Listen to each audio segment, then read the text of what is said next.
The notice arrived taped to my door like a threat. New HOA rules effective immediately. Higher fees. New restrictions. Fines for violations that didn't exist the day before. The letter claimed the board had updated the bylaws to better reflect the community's needs, but something felt off. I'd lived here for years, and I knew one thing for certain. Our HOA had never followed proper procedure for changes like this. When I asked for proof of the vote, the board president smiled and said, "The board has full authority.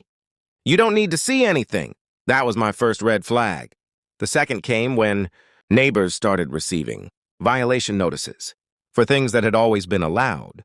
Garden sheds, work trucks, even American flags hung the wrong way. I requested the official governing documents. The board ignored me. So I filed a formal records request under state law.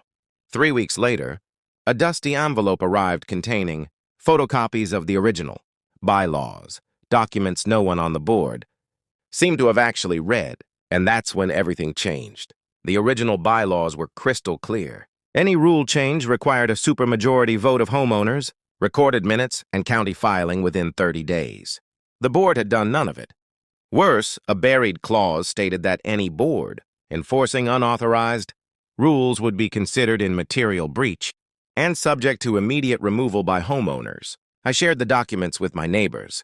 Within days, panic spread through the board. Emergency meetings were announced. Emails went unanswered. The fines stopped. Then came the real shocker. The bylaws also limited board terms to 2 consecutive years. Half the current board had been serving for nearly a decade. At the next community meeting, residents packed the room. I calmly stood up, read the clauses aloud, and handed copies to every homeowner. Silence followed. Then applause. A vote was held that same night. By the end of the meeting, the entire board was dissolved. Their rule changes were voided. All fines were refunded.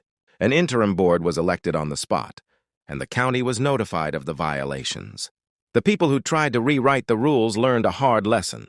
Power doesn't come from pretending.